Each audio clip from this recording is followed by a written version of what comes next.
आज मैं आपको माँ के 9 रूपों का वर्णन करने जा रहा हूँ। पहला रूप है कूष्मांडा, जो कि एक गर्भधारण वाला रूप है।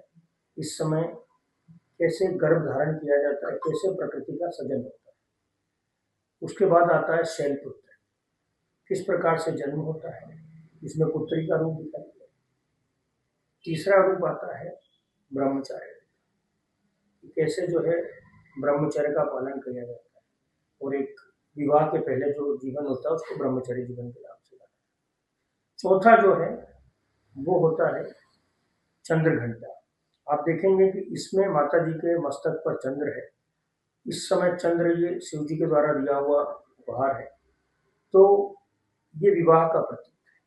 इस समय व्यक्ति अपने जीवन में विवाह के क्षेत्र में करता है। इसमें व्यक्ति जीवन में विवाह के पड़ाव को प्राप्त करता है। पांचवा जो है स्कंद माता, उसमें कार्तिक जी को लिया हुआ है, तो ये जन्म होता है, कैसे मनुष्य से सृष्टि का सृजन होता है। छठा जो है वो आता है कात्यायनी का।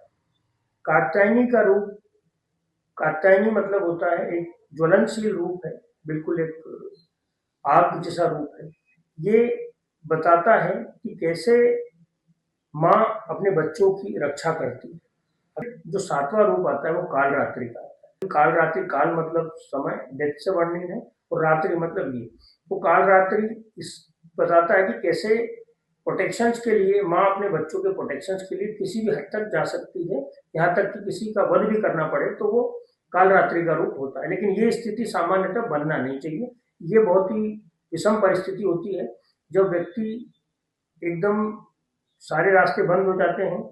भय, जैसे कात्यायनी वाला जो रूप है कि भय भी दिखाया जाता है, फिर भय से नहीं मानता है तो कालरात्रि के माध्यम से इस रूप को लेकर के उसका नरसंहार किया जाता है। और जो आठवां है वो महागौरी का है।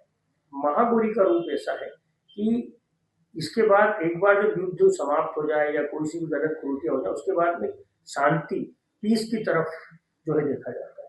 और नौवां जो होता है वो होता है सिद्धरात्रि, कि हमें अपने जीवन में वानप्रस्थ अवस्था में कैसे अपने जीवन को सदाचारों से सुखद बनाना है। तो ये 9 रूप जो माता जी के हैं वो पूरे जीवन का वर्णन है, कुष्मांडा से लेकर के सिद्धदात्री तक, कि कैसे हम एक छोटे से अंडे के रूप में जन्म लेते हैं और अंत में मोक्ष को प्राप्त होते हैं। तो ये 9 दिन का जो वर्णन है ये पूरे मनुष्य के जीवन के चरित्र का वर्णन है। इसको समझने की आवश्यकता है कि कैसे हम इसका पालन करते हुए सदाचार के माध्यम से अपने जीवन को कुष्मांडा के रूप से लेकर के सिद्धरात्रि तक जी सकते हैं।